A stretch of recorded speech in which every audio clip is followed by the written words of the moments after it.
मैं अजीब आलम आप लोगों को अपने चैनल में अजीब आलम क्लासेस में स्वागत करता हूं। आज हम लोग देखने वाले हैं क्लास 10 के टॉपिक जो कि विज्ञान है। हम लोग उसको अध्ययन करेंगे और चैप्टर नेम है प्रजनन। अब हम लोग कल क्या देख रहे थे, तो हम लोग का कल चल रहा था वो था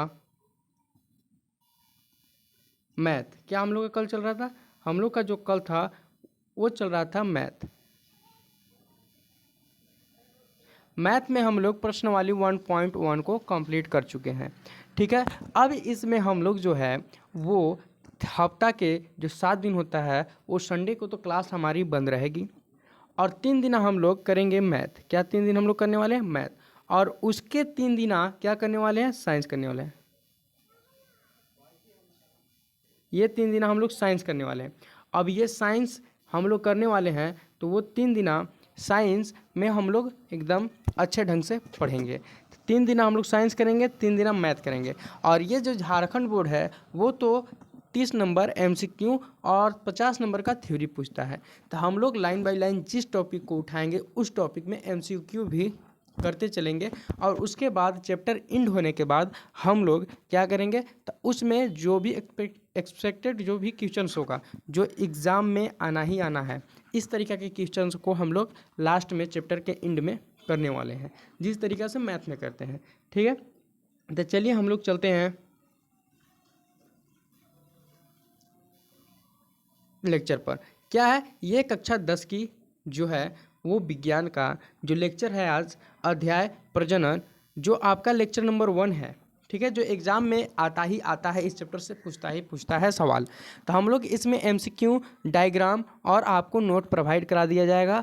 और उससे पहले आप लोग अजीब आलम क्लासेस को सब्सक्राइब नहीं किए होंगे तो कर दें, ताकि इसी तरीक़ा के मज़ेदार वीडियो आप लोगों को मिलते रहे। अब इसमें जो है हमारा जो आपका साइंस है, साइंस में तो एक होता है केमिस्ट्री, दूसरा बायो का भाग होता है और तीसरा फिजिक्स का भाग होता है। ये एक साइंस शाखा है। ठीक है, उस शाखाएं में इतने चीज़ रहते हैं। ठीक है, अब हम लोग वही तीनों को पढ़ने वाले हैं। तो आज हम लोग फिजिक्स, केमिस्ट्री, बायो में से एक चैप्टर उठाए हैं बायो का। अब इसको कंप्लीट करेंगे। बायो का चैप्टर उठाए हैं उसको कंप्लीट करेंगे। इसमें 3 भाग होते हैं, केमिस्ट्री, फिजिक्स और बायो। ठीक, तो हम लोग बायो पढ़ रहे हैं, उसके बाद हम लोग और कुछ करेंगे। ठीक है, चलिए बिना देर किए लेक्चर पर चलते हैं। क्या है हमारा क्लास 10 का जो टॉपिक है वो है विज्ञान का, और विज्ञान में जो बायोलॉजी भाग होता है उसका है। और चैप्टर नाम है प्रजनन। प्रजनन मतलब रिप्रोडक्शन।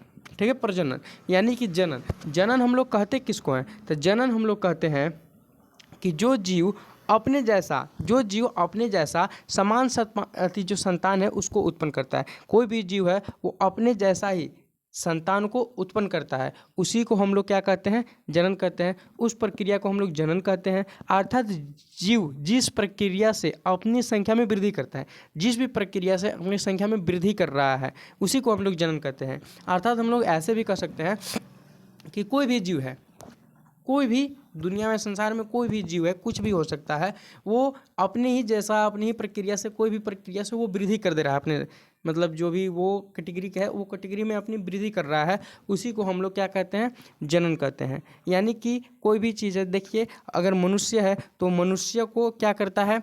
अपने जैसा लाता है। ठीक है, मनुष्य को, कुत्ता है कुत्ता को, ठीक है, गाय, पेड़ है पेड़ को, इस तरीक़ा से चलते रहता है हमारा पूरे जीवन में।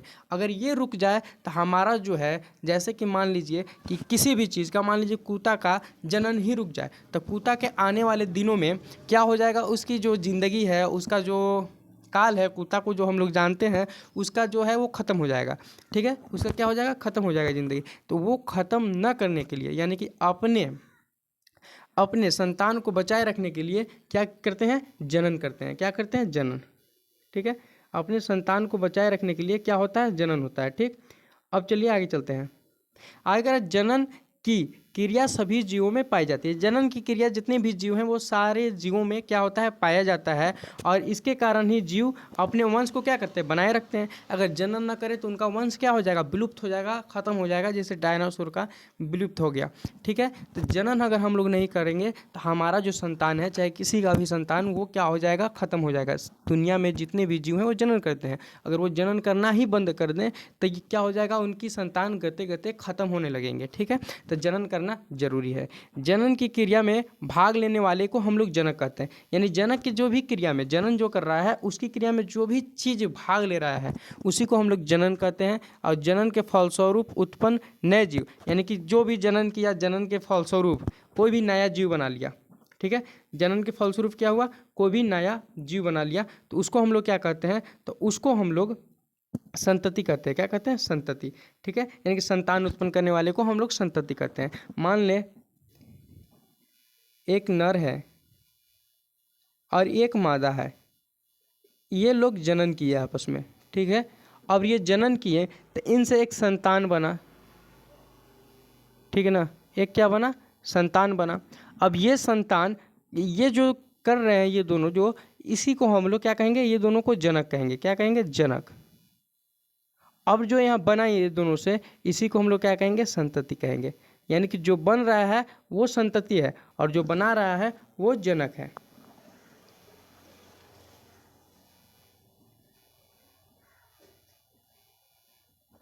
चलिए अब आगे चलते हैं।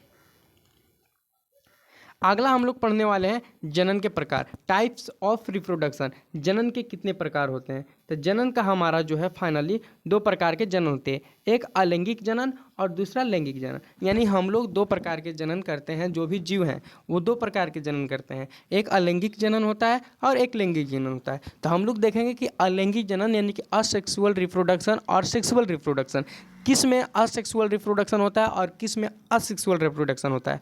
यानी कि दोनों के बाद हम लोग जानेंगे कि असेक्सुअल किस में होता है और सेक्सुअल किस में होता है।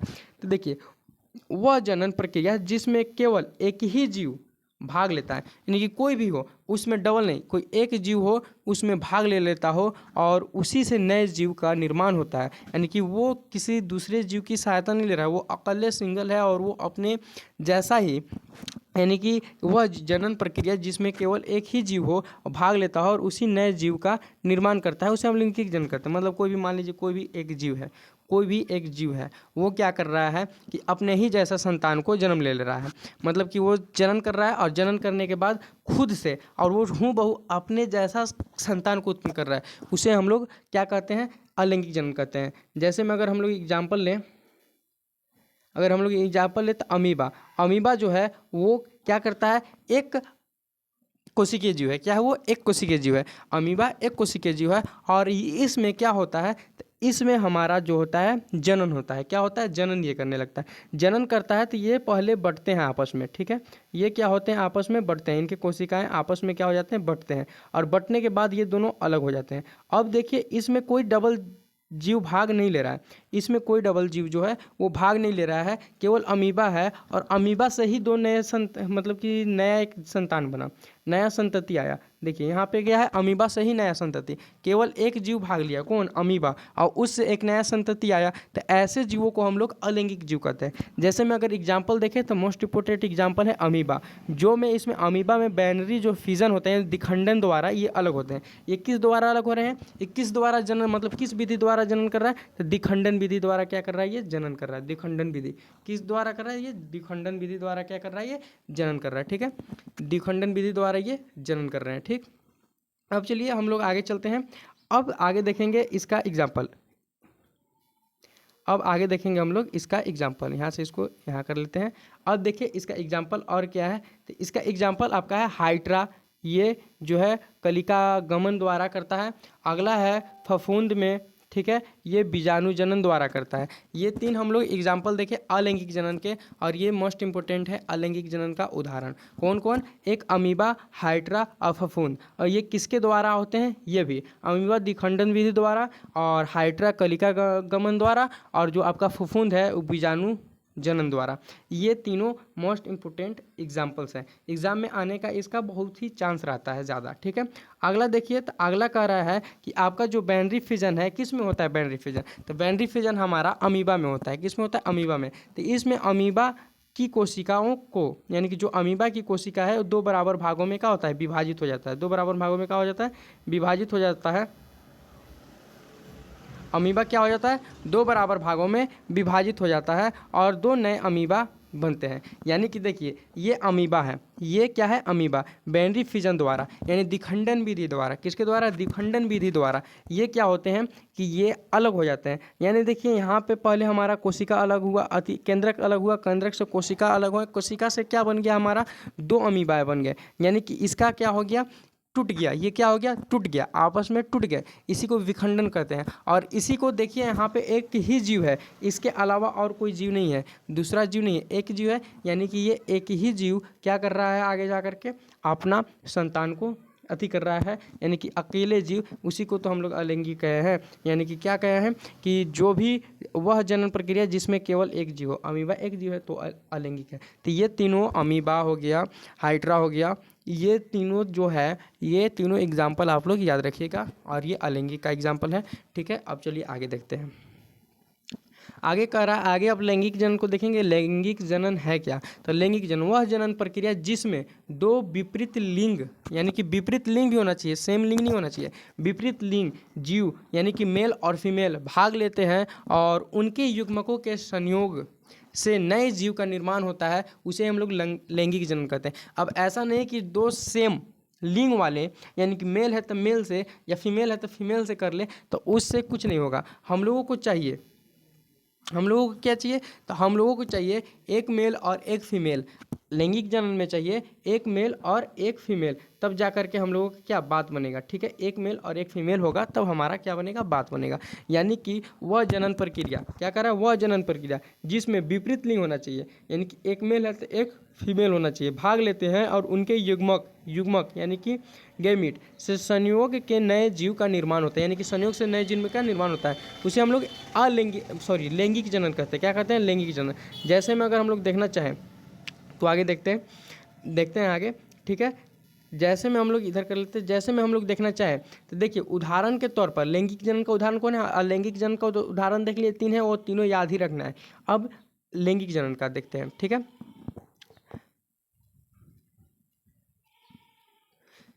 उदाहरण है मानव, स्तनधारी, पक्षी, फूलदार पौधे। जो फूलदार पौधे होते हैं वो भी लैंगिक जनन करते हैं, और जो पक्षी हो गया वो भी करते हैं, स्तनधारी भी करते हैं, मानव भी करते हैं। लैंगिक जनन में संयोग की क्रिया होती है। क्या होती है? लैंगिक जनन में संयोग की क्रिया होती है, जिसे शुक्राणु और डिम्बाणु मिलते हैं। यानी कि शुक्राणु और आपस में डिम्बाणु जो होते हैं वो मिलते हैं और जा कर के क्या बनाते हैं? हमारा जो है वो जा कर के लैंगिक जनन की प्रक्रिया बनता है। मान लीजिए कि यहाँ पे एक मेल है, ये मेल है, और यहाँ पे एक फीमेल है। अब ऐसा नहीं कि फीमेल फीमेल में करा दिए, मेल मेल में करा दिए। ठीक है, मेल में जो होता है एक वायु गुणसूत्र होता है, और जो फीमेल में होता है एक्स गुणसूत्र होता है। ठीक है, अब जो मेल होता है उसमें से शुक्राणु निकलता है, शुक्राणु, और जो अति क्या कहते हैं कि फीमेल है उसमें से डिम्बाणु निकलता है। ठीक है, और ये आपस में जा कर के मिलते हैं, क्या करते हैं? मिलते हैं, यानी कि युग्मनज बनाते हैं। अब यो युग्मनज जा कर के आगे भ्रूण बनता है, और भ्रूण से शिशु बनता है। क्या बनता है? शिशु। और वो शिशु क्या कहलाता है? वो जो शिशु है वो लैंगिक जनन कहलाता है, क्योंकि दो अलग अलग जीव आपस में मिल करके जनन कर रहे हैं, दो अलग अलग जीव आपस में मिल करके जनन कर रहे हैं और एक नए संतति को उत्पाद कर रहे हैं, नए संतति बना रहे हैं। ऐसे जीवों को हम लोग लैंगिक जीव कहते हैं। यानी कि दो अलग अलग जीव आपस में मिल करके प्रजनन कर करके एक नई जीव की उत्पत्ति कर रहे हैं, ऐसे जीवों को हम लोग लैंगिक जीव कहते हैं। जैसे में मानव, स्तनधारी, पक्षी, फूलदार पौधे भी होते हैं। ठीक है, ये मिल गया।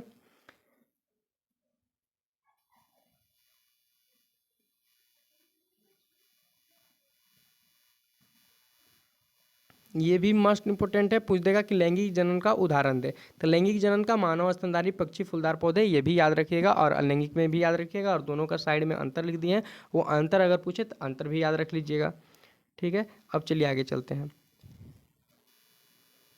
आगे क्या कह रहा है, आगे देखिए कह रहा है कि अलैंगिक जनन में तेज और सरल होता है। अलैंगिक जनन जो है तेज होता है और क्या होता है, सरल होता है, यानी कि तेज हो जाता है, जल्दी जल्दी होता है और सरल होता है, लेकिन इनमें जो है कोई आनुवंशिक विविधता नहीं होती है, आनुवंशिक डीएनए कोई भी नहीं होता है। ठीक है, लेकिन लैंगिक जनन में विविधता आती है जिसमें प्राकृतिक चयन संभव होता है, यानी कि विविधता, इसमें आनुवंशिक कुछ भी नहीं आता है, डीएनए कुछ भी नहीं कवड़ता है, लेकिन इसमें डीएनए कवड़ता है।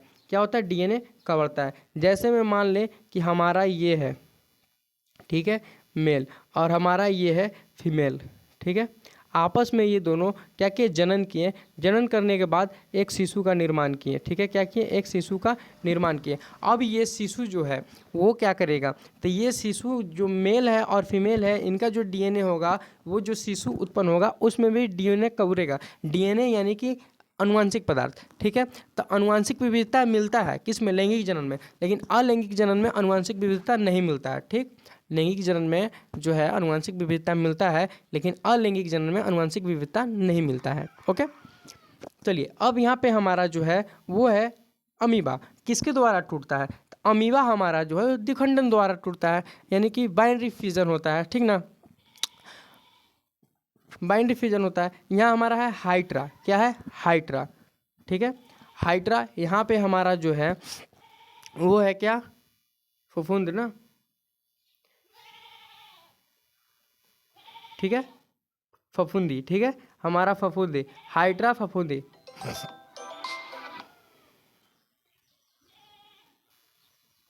अब हम लोग देखेंगे इसमें कि क्या होगा, तो ये हमारा है जो कि मानव जन्म में होता है, वो स्पर्म हो गया।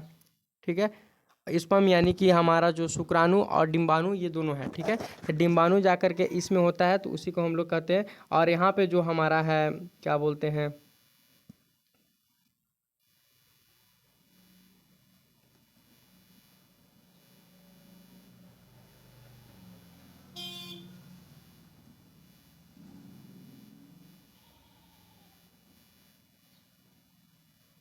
यहाँ पे जो हमारा है वो है हाइड्रा। ठीक ना, हाइड्रा, हाइड्रा में जो होता है वो आधा पर से ऐसे लगता है, और ऐसे लग करके बढ़ते जाता है, बढ़ते जाता है, बढ़ते जाता है, और यहाँ से टूट करके वो एक नए अथी का निर्माण कर लेता है, क्या, नए जीवन का निर्माण कर लेता है, यानी कि नव जीव का निर्माण कर लेता है। ठीक है, तो उसी को हम लोग क्या कहते हैं, कलिका गमन, यानी कि कलियों द्वारा क्या होता है, ये कलियों द्वारा जनन करता है। किसके द्वारा करता है ये जनन, ये जो है कलियों द्वारा क्या करता है, जनन करता है।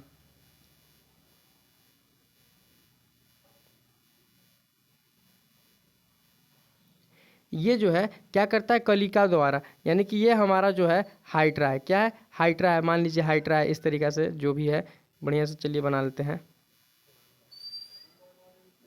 वो हम लोग देख लिए, किसका देख लिए, तो अमीबा का देख लिए, हाइड्रा का देखते हैं, कलिका जो द्वारा होता है।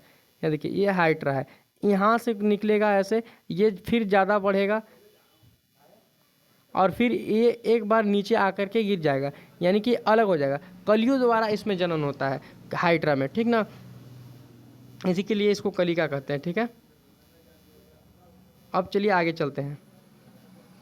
आगे क्या कर रहा है हम लोगों का, अगला है अमीबा में द्विखंडन, यानी अमीबा में जो बाइनरी फ्यूजन होता है वो कैसे काम करता है और क्या काम करता है, इसके बारे में हम लोग जानेंगे। तो अमीबा जो है एक कोशिकीय जीव है, अमीबा बहुकोशिकीय जीव नहीं है। एग्जाम में ये पूछता है, ये भी बार बार पूछता है एग्जाम में कि अमीबा कैसा जीव है, तो अमीबा जो है वो एक कोशिकीय जीव है। कैसा जीव है, एक कोशिकीय जीव, यानी कि जब यह परिपक्वक हो जाता है, यानी कि जब ये परिपक्वक हो जाता है, बढ़ जाता है, तो इसकी केंद्रक जो होता है पहले दो भागों में विभाजित होती है। यानी कि परिपक्वक हो जाता है, तो आप लोग देखे थे कि पहले इसका क्या होता है कि ये परिपक्वक हो गया, तो इसका जो केंद्रक है पहले वो दो भागों में क्या हो जाती है, वो पहले दो भागों में विभक्त हो जाती है। केंद्रक यहाँ बन जाएगा, यानी दो भागों में बढ़ जाती है। फिर जो होता है इसकी कोशिका भी दो भागों में बढ़ जाती है, फिर इसकी कोशिका जो है वो दो भागों में इस तरीक़ा से बढ़ जाती है। ठीक है, परिणाम स्वरूप दो नए अमीबा बनते हैं, यानी कि इसके परिणाम स्वरूप जो है ये दो नए अमीबा का क्या करता है, निर्माण करता है द्विखंडन विधि द्वारा, जो कि मूल जीव के समान होते हैं। यानी कि पहले जो जीव थे, यानी कि पहले जो अमीबा है ना, वो ऐसी सेम टू सेम एकदम देखने में, आकार में, आकृति में, हर एक चीज़ में सेम रहता है। इसी के लिए इसको अलैंगिक जनन कहते हैं। और ये सेम एकदम जो इसका जनक है, जो इससे संतति बना, जो इसका जनन है, उसका हूबहू एकदम सेम रहता है। ठीक है, हाँ, यह अलैंगिक जनन है। जो अमीबा है वो कैसा है, अलैंगिक जनन। लैंगिक जनन नहीं, अमीबा अलैंगिक जनन है। क्यों अलैंगिक जनन है, क्योंकि वो एक ही संतति से नया संतान का उत्पन्न कर रहा है। ठीक है, एक ही जनक से वो नई संतति बना रहा है, इसी की वजह से। यही तरीका जीवों में तेजी से संख्या बढ़ाने के लिए होती है, यानी कि ये तेजी से बढ़ा सकता है, इसका कोई ये नहीं है। ठीक है ना, अब अगला चलिए, अगला चलते हैं। अगला है हाइड्रा में क्या होता है कि हाइड्रा में जो पाया जाता है वो कलिका होता है। क्या होता है, कलिका गमन। क्या होता है, कलिका गमन। अब कलिका गमन कैसे काम करते हैं, तो ये हाइड्रा एक बहुकोशिकीय जीव है। जो हमारा अमीबा था एक कोशिकीय जीव था, ये बार बार पूछता है, लेकिन हाइड्रा जो है वो बहुकोशिकीय जीव है, यानी कि बहुकोशिकीय, यानी कि बहुत सारे कोशिकाओं से मिलकर के बना है। इसी के लिए इसे हम लोग बहुकोशिकीय जीव कहते हैं। जो एकल कोशिकीय होता है, एक कोशिकाओं से मिलकर के बना होता है। इसके शरीर की सतह पर एक छोटी सी कलिका निकलती है। यानी कि देखिए हाइड्रा में जो होता है, क्या होता है कि मान लें कि ये हाइड्रा है, क्या है आपका, हाइड्रा है ये। ठीक है, इसमें एक छोटी सी कली निकल गया छोटी सी कली। ठीक है, यह कलिका धीरे धीरे विकसित होकर एक स्वतंत्र हाइड्रा बन जाती है। देखिए ये छोटे जगह कली इसमें से निकल गया। ठीक है, अब ये गते गते क्या होगा, बहुत बड़ा, मतलब कि ये हाइड्रा में चेंजेस हो जाते हैं। यानी कि ये गते गते परिवर्तन होकर के क्या हो जाते हैं, हाइड्रा में चेंजेस हो जाते हैं। ठीक है, फिर यह मुख्य शरीर से अलग होकर स्वतंत्र रूप से जीवन जीने लगता है। यानी कि जो यहाँ पे है ना, यहाँ पे ये मुख्य जीव से अलग होकर के एक स्वतंत्र रूप से अपना एक जीव बना लेता है, यानी कि अलग हो जाता है। जो कली में इस तरीक़ा से निकला रहता है, देखिए जो कली में इस तरीक़े से निकला रहता है, ये गते गते गते गते क्या करता है, वृद्धि करता है। वृद्धि करने के बाद ये एक स्वतंत्र रूप से हाइड्रा में विस्तृत हो जाता है। और हाइड्रा बनने के बाद ये कुछ दिनों के बाद ये अलग हो जाता है। अलग होने के बाद हमारा एक ये जो जनक था वो, और एक जो संतति पैदा लिया, ये दोनों हाइड्रा, दो हाइड्रा हो गए। यानी कि एक हाइड्रा जो है वो अभी अभी आया, यानी कि इसका निर्माण हुआ। कब हुआ, किसके कथी विधि से हुआ, ये क्या था, कली था, कलिका विधि, यानी कि कलिका गमन के थ्रू हो गया इसका क्या, चेंजेस। ठीक है, ये हो गया। अब इसी को हम लोग क्या कहते हैं कि ये जो है अलैंगिक जनन है। क्यों, क्योंकि इसमें भी जो हाइड्रा है वो, उसमें भी दो संतति नहीं है, एक ही संतति के थ्रू एक संतान का निर्माण कर दिया। ठीक है, इसी की वजह से इसको भी हम लोग अलैंगिक जनन कहते हैं। ठीक, अगला है फुफुंदी में बीजाणु जनन। यानी कि फुफुंदी में जो होता है वो बीजाणु जनन होता है। जो फुफुंद देखे थे, कवक देखे थे, फंजी देखे थे। ठीक है, तो इसमें कैसा होता है, फुफुंद जैसे जीवों में एक गोला आकृति बनती है। यानी कि फुफुंद जैसा जो होता है उसमें एक गोला आकृति बनती है, जिसके अंदर बीजाणु होते हैं। यहाँ देखिए एक गोला आकृति बनता है, जिसके अंदर क्या होते हैं, जिसके अंदर यहाँ देखिए छोटे छोटे बीजाणु होते हैं। ठीक ना, छोटे छोटे क्या बनते हैं, बीजाणु बनते हैं। यानी कि छोटे छोटे बीजाणु बनेंगे आपका। ठीक है, मान लीजिए कि इस तरीक़ा से कर लेते हैं, यहाँ फूल हो गया, तो ये छोटे छोटे आपका क्या बन गए, आपका छोटे छोटे जो है वो कलिका बन गए। ठीक है, अब हम लोग क्या करेंगे, इसमें फफूंद यानी कि जीवाणु होते हैं। यानी कि छोटे छोटे ये जीवाणु हो गए, क्या हो गए, जीवाणु। जब ये फटती है, यानी कि ये फट जाएगा, क्या हो जाएगा, फट गया, यानी कि ये यहाँ से फट गया। ऐसे छोटे छोटे क्या थे, जीवाणु थे। अब ये जीवाणु क्या हो गए, ये जीवाणु जो है वो फट गए, क्या हो गए, फट गए। यानी कि जीवाणु जो वो फट गए, तो जीवाणु बाहर निकलते हैं। यानी फटने के बाद जीवाणु क्या हो गए, यहाँ से ऐसे बाहर निकल जाएंगे, जीवाणु बाहर निकल गए। यानी कि जीवाणु क्या हो गया, बाहर निकल गए। अब जीवाणु बाहर निकलने के लिए अनुकूल परिस्थितियों में यह जीवाणु नए फफूंद में बदल जाते हैं। यानी कि ये अनुकूल में आ गए। ठीक है, वो बंद था, उसको फटने के बाद ये अनुकूल में आ गए। और अनुकूल आने में इसी के जैसा एक नया फफूंद बना लेगा। ठीक है, फिर इसमें वृद्धि करके फिर इसी तरीक़ा से यहाँ पे क्या आ जाएगा, जीवाणु आ जाएगा और बीजाणु आ जाएगा, फिर बीजाणु फटेगा, फिर इस तरीक़ा से संतति बनेगा, फिर बीजाणु। तो इसी की वजह से इसको तेज़ी से प्रक्रिया होता है लैंगिक जनन। ठीक है, यह भी एक अलैंगिक जनन है जो सूखे गर्म वातावरण में पनपता है। यानी कि ये कहाँ पनपता है, तो ये जो है सूखे गर्म जहाँ वातावरण रहते हैं वहाँ पे ही पनपता है। ठीक है, अब आगे चलते हैं हम लोग। आगे कह रहा है कि मानव में लैंगिक जनन यानी सेक्सुअल रिप्रोडक्शन इन ह्यूमन यानी कि जो मनुष्य में है, हम लोग में है, इसमें क्या होता है कि इसमें होता है लैंगिक जनन। इसमें अलैंगिक जनन नहीं होता है, इसमें लैंगिक जनन होता है। अब लैंगिक जनन का कैसे काम करता है लैंगिक जनन? तो नर बनता है शुक्राणु, यानी कि ये नर है, क्या है? नर, यानी कि मेल है, मेल में बन जाता है क्या? शुक्राणु मेल में बन जाता है। क्या बन गया? शुक्राणु बन गया। अब ये शुक्राणु जो है अब मादा में बनता है क्या? डिंबाणु। मादा में है, ये मादा है, यानी कि ये फीमेल है। अब इसमें क्या बन जाएगा? इसमें बन जाएगा डिंबाणु। अब डिंबाणु बना, जब नर और मादा युग्मक आपस में मिलते हैं, यानी कि ये नर का मादा है और ये जो नर का युग्मक है और ये जो है मादा का युग्मक है, दोनों आपस में मिलने के बाद क्या किए? निषेचन होता है। और निषेचन तो एक निषेचित डिंब बनाता है। क्या? निषेचित होने के बाद एक निषेचित डिंब बनाता है, यह जाइगोट भ्रूण में बदलता है, यानी कि ये दोनों मिल जाएंगे और मिलने के बाद एक क्या बना लेंगे? निषेचित डिंब। और ठीक है, दोनों मिलके निषेचित डिंब बना लेंगे। अब ये जो निषेचित डिंब है ये एक भ्रूण में बदलता है और बदलता है अंत नवजात शिशु, यानी कि ये भ्रूण से फिर क्या हो जाता है? ये फिर भ्रूण से क्या हो जाता है? भ्रूण से आपका फिर हो जाता है एक नवजात जो होता है वो शिशु के रूप में क्या होते हैं कि शिशु की विकसित हो जाती है, यानी कि नवजात शिशु के विकसित हो जाती है। यह यानी कि इसी के, यानी कि देखिए इसमें ये कि क्या है? एक ये नर है, ये कि ये मादा है, दो मिलकर के एक जीव का निर्माण कर रहे हैं। दो उधर जो हम लोग देखे वो एक जीव मिलकर के निर्माण कर रहे थे, यहाँ दो जीव मिलकर के, यानी जो एक जीव मिलकर के निर्माण कर रहे थे वो तो थे अलैंगिक जनन, लेकिन जिसमें दो जीव मिलकर के एक यदि नया संतति बनाते हैं वो है लैंगिक जनन। ठीक है, यानी कि यह लैंगिक जनन जिसमें होता है उसी आनुवंशिक विविधता होती है, यानी कि यह लैंगिक जनन जिसमें होता है उनमें क्या पाया जाता है? आनुवंशिक विविधता, एक पेरेंट्स का आनुवंशिक विविधता भी मिल जाता है और इसे हम लोग लैंगिक जनन कहते हैं। ठीक है, चलिए हम अब शुरू में ही कह दिए थे कि एमसीक्यू करेंगे और जो एमसीक्यू और कुछ बच गया, ज़्यादा एमसीक्यू थे और ज़्यादा टाइम हो जाने के कारण उस एमसीक्यू को हम लोग और कल लाएंगे, शुरुआत में करेंगे, फिर एंड में कल का टॉपिक से करेंगे। आज का टॉपिक के शुरुआत में भी कर लेंगे। ठीक है, कह रहा है कि जनन, क्या कह रहा है कि जनन किसे कहते हैं? जनन क्या है? क्या भोजन बनाने की क्रिया को जनन कहते हैं? नहीं। कोशिका विभाजन की प्रक्रिया को जनन कहते हैं? क्या कोशिका विभाजन? नहीं। कोशिका बन रहा है, कोशिका बट रहा है तो उसी को हम लोग जनन कहते हैं? नहीं। नए जीवों के निर्माण की प्रक्रिया को जनन कहते हैं, यानी कि नए जीव बन रहे हैं, नए जीव बन रहे हैं, चाहे वो लैंगिक थ्रू बने या लैंगिक के थ्रू बने, उसी को हम लोग जनन कहते हैं। क्या कहते हैं? जनन कहते हैं। जीव के अंत की प्रक्रिया? नहीं। देखिए अगला है वह जनन प्रक्रिया जिसमें केवल एक जीव संतान उत्पन्न करता है, क्या कहलाती है? ये मोस्ट इंपोर्टेंट जो एग्जाम में आपका पूछेगा ही पूछेगा ना, इसी की वजह से नोट डाउन कर लीजिएगा हर एक टॉपिक को। ठीक है, थ्योरी वाला उधर था और यहाँ पे आपका क्या है? यहाँ पे एमसीक्यू है। ठीक है, दोनों पूछ सकता है, तो दोनों में से आप लैंगिक या अलैंगिक आता है तो वो दो टॉपिक हुआ आज क्लियर, तो वो दो टॉपिक आप लोग कर लीजिएगा। अगर और अंदर से पूछ दे कि हाइड्रा में जब ये क्या कहते हैं कि जो अमीबा होता है वो द्विखंडन विधि द्वारा होता है तो उसका क्या कार्य है, कैसे है, ये सारा चीज़ भी बता सकते हैं आप लोग। ठीक है, बीच से पूछे ऑब्जेक्टिव तो वहाँ से भी बता सकते हैं। अब चलिए वह जनन प्रक्रिया जिसमें केवल एक जीव संतान को उत्पन्न करता है, एक जीव, उसमें डबल जीव नहीं, एक जीव का ही काम है, वो संतति बना लेगा खुद से, तो उसको क्या कहते हैं? लैंगिक जनन? तो नहीं, लैंगिक जनन नहीं कहते हैं।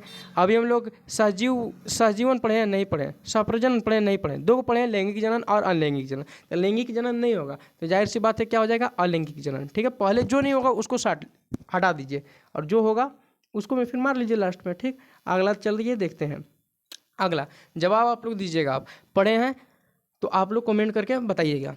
निम्नलिखित में से किस में द्विखंडन द्वारा जनन होता है?